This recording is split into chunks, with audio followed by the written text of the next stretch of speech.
بسم اللہ الرحمن الرحیم، welcome to radiant life style. اگر آپ نئے ہیں تو سبسکرائب کیجیے، اور اگر آپ ہماری یوٹیوب فیملی کا حصہ ہیں تو لائک اور شیئر کرنا مت بھولیے۔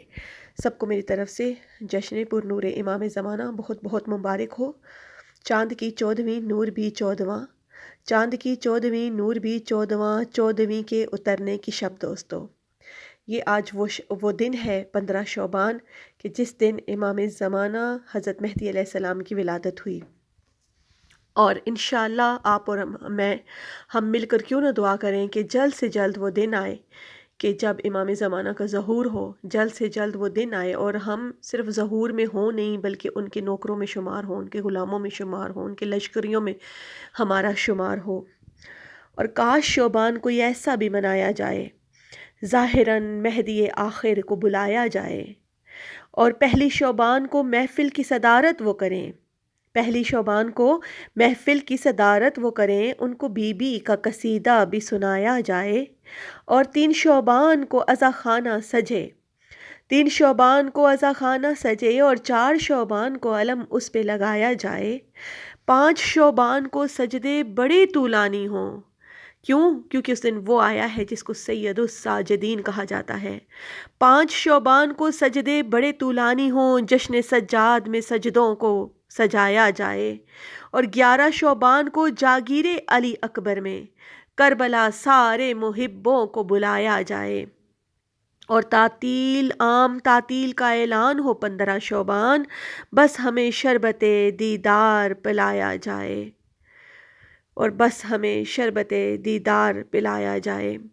اللہ کرے کہ وہ جلد وہ دن آئے کہ جب ہم امام زمانہ کا ظہور دیکھیں، جب ان کے لشکریوں میں شمار ہوں، جب ہم وہ وقت دیکھ سکیں جب ہر طرف اسلام کا دور دورہ ہو، جب وہ وقت ہو کہ جب مظلوموں کی بے کسی اور مظلوموں کی بے کسی پر کوئی ایسا ہو کہ جو ان کو سہارا دے سکے، جب ظالموں کا ہاتھ پکڑنے والا کوئی ہو۔ اور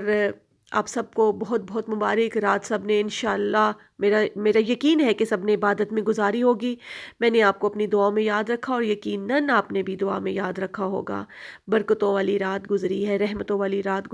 گزری ہے، اور آج اکثریت کا روزہ ہوگا۔ پروردگار عالم سب کے روزے اپنے حضور میں قبول و منظور فرمائے۔ پروردگار عالم سب کو نیک کام کرنے کی توفیق عطا فرمائے۔ میرا دل کرتا ہے کہ میں آج 15 شعبان کو جشن ظہور پرنور امام زمن، جشن ولادت امام زمن، جشن فرزند بی بی جناب سیدہ، کہتے ہیں کہ مولا امام زمانہ کو یہ نام بہت پسند ہے کہ جب ان کو کوئی فرزند زہرا کہہ کر پکارتا ہے۔ جشن یوسف زہرا مل کر ہم منائیں، اور آج کے دن میں آپ کو ایک ایسا وظیفہ بتاؤں گی، ایک ایسا عمل بتاؤں گی کہ جب آپ وہ عمل کریں گے تو آپ کی تمام حاجات قبول ہوں گی، آپ کی تمام پریشانی دور ہو جائیں گی، اور آپ کو ایسی جگہ سے پروردگار عالم اسباب فراہم کرے گا جہاں آپ کا وہم و گمان بھی نہیں ہوگا۔ ہر مقصد کے لیے آپ یہ عمل کر سکتے ہیں، چاہے اللہ نہ کرے کوئی بیمار ہو اس کی شفا یابی کے لیے کر سکتے ہیں، رزق کی کثرت کے لیے کر سکتے ہیں، کاروبار میں اضافے کے لیے کر سکتے ہیں، بیٹیوں کے رشتے کے لیے کر سکتے ہیں، کسی کی ہدایت کے لیے کر سکتے ہیں۔ غرض کہ کوئی دنیا کا مسئلہ ایسا نہیں ہے کہ جو آپ یہ عمل کریں تو آپ کا حل نہ ہو۔ یہ میں نے بھی آزمایا ہے، اور آپ کو پتہ ہے میں ہمیشہ آپ کو وہ چیز بتاتی ہوں، وہ عمل، وہ وظیفے بتاتی ہوں جو میں نے خود کیے ہوئے ہوتے ہیں اور مجھے ان کے رزلٹ ملے ہوئے ہوتے ہیں۔ دیکھیں، اللہ کا نام اور اللہ کا کلام کافی ہے کسی بھی مشکل کو دور بھگانے کے لیے، اس لیے یقین کامل سے کیجئے، اور انشاءاللہ آپ کی مرادیں آپ کی جھولی میں ہوں گی۔ آج تو دن بھی اتنا خوبصورت ہے، اور پھر دیکھیں نسبت کس کی ہے؟ امام زمانہ کی۔ امام زمانہ ہمارے وقت کے حاضر ناظر امام ہیں، اور ہمارے لاکھوں کروڑوں درود و سلام ہوں کہ ان ہستیوں پر کہ جنہوں نے ہمیں مسلمان بنایا۔ انسان تو ہم تھے ہی، ہمیں مسلمان بنایا، اور پھر صرف مسلمان نہیں بلکہ ہمیں ایسی نعمتیں پروردگار عالم نے ان کے تصدق سے عطا فرمائی کہ جن کا ہم جتنا شکر ادا کریں کم ہے۔ تو بات ہو رہی تھی بسم اللہ الرحمن الرحیم کے وظیفے کی۔ بسم اللہ الرحمن الرحیم آپ کو پتہ ہے اسم اعظم ہے، اور کہتے ہیں کہ اسم اعظم کے اتنا قریب ہے جتنا آنکھ کی سفیدی آنکھ کے قریب ہوتی ہے، اور پہاڑ جتنی مشکل ہوگی آپ کی حل ہو جائے گی۔ کہتے ہیں کہ کوئی ایسی مشکل ہے نا، جیسے کہتے ہیں پہاڑ کو اپنی جگہ سے ہلایا نہیں جا سکتا، اگر ایسی مشکل ہے کہ پہاڑ کے برابر ہے، مطلب اتنی مشکل ہے، اتنی کٹھن ہے، لیکن پھر بھی یہ وظیفہ آپ کریں گے تو جیسے پہاڑ کو اللہ ریزہ ریزہ کر سکتا ہے، اسی طرح آپ کی کٹھن سے کٹھن مشکل کو پروردگار عالم ریزہ ریزہ کر کے آپ کو اس کا بہترین حل عطا فرمائے گا۔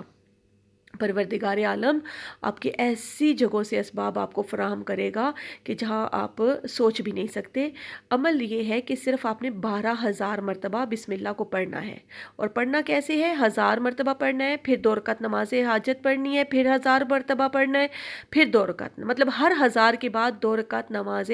حاجت آپ نے پڑھ کر پروردگار عالم سے اپنی جس حاجت کے لیے آپ عمل کر رہے ہیں اس کے لیے دعا کرنی ہے۔ آپ اکیلے بھی کر سکتے ہیں، اور آپ بہت سارے لوگوں کو مکس کر کے گروپ کی شکل میں بھی آپ کر سکتے ہیں۔ ہر 1000 کے بعد آپ نے نماز حاجت ضرور پڑھنی ہے، یہ ذہن میں رکھیے گا۔